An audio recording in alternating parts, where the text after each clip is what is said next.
Today, we're diving into a connection that's basically as old as humanity itself, that really powerful link between music and religion. So, have you ever stopped to think about it? Why is it that pretty much every single religion on the planet uses music? No matter where you look, sound and spirituality just seem to go together. That's the big question we're going to tackle. All right, to really get this, we've got to go way, way back, because this isn't some new idea. We're talking about a connection that is thousands of years old. See, for ancient civilizations, music wasn't just, for entertainment. It was way deeper than that. They saw it as a kind of sacred language, a way to build a bridge of sound between our world and the spiritual world. So, how did they actually make these sacred sounds? Well, it really boils down to two main sources: the power of the human voice, and of course, the instruments they learned to create. I mean, just think about it. The voice is the one instrument that every single one of us is born with. It comes directly from inside our bodies, so a lot of traditions consider it the purest and most direct way to express faith. And one of the most common ways the voice is used is through chanting. A chant is just a simple melody that gets repeated over and over again. That repetition is the whole point. It's designed to help focus the mind, making it a perfect tool for prayer or meditation. And you find chanting absolutely everywhere, from the famous Gregorian chants in Christianity, to the Islamic call to prayer, known as the Adhan, to the melodic chanting of the Torah in Judaism, and the mantras you'd hear in Hinduism and Buddhism. It truly is a global thing.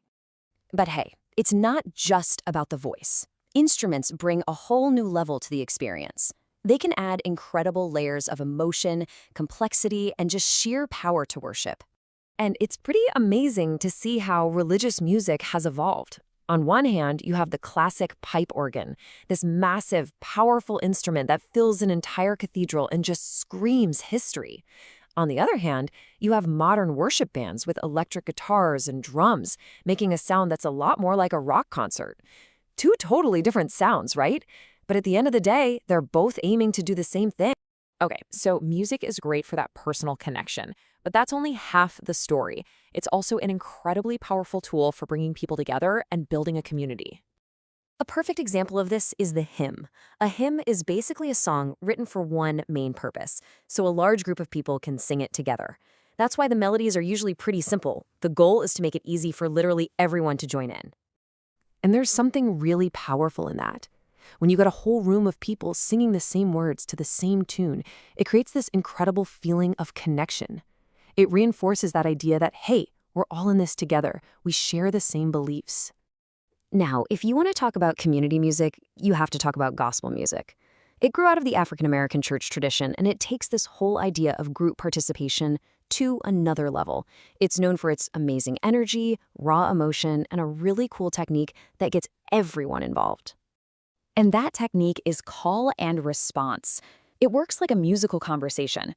The leader or choir sings a line, that's the call, then the entire congregation sings a line right back, that's the response. You add in some clapping and rhythm, and suddenly the whole room is part of one big, energetic performance. So music creates emotion, and it builds community. But it also has another really critical job in religion. It's a teacher. You could even call it the original explainer. You have to remember, for most of human history, most people couldn't read. So how did you pass down important lessons and sacred stories from generation to generation? You put them to music. It's just a fact. A catchy melody makes information way easier to remember. And this creates this amazing unbroken cycle. As a kid, you learn these simple songs. As an adult, you sing them with your community. And then you're the one who teaches those exact same songs to your own children, keeping the tradition and all its lessons alive. All right, finally, let's talk about the deep psychology here. Why does this all work so well on us? It really all comes down to the incredible emotional power that music has. Think about the huge range of feelings sacred music can tap into. You have those quiet, repetitive chants that can be super calming and can actually help lower stress. But then, on the flip side, you have these big, joyful hymns and gospel songs that just fill you with energy and celebration. It covers the whole spectrum. And get this, it's not just a feeling. There's real science behind it. Listening to this kind of music can literally trigger your brain to release feel-good chemicals. That's a huge part of why the emotional response can be so powerful. Ultimately, it all boils down to a simple truth. Sometimes we have feelings that are just too big or too deep for everyday words.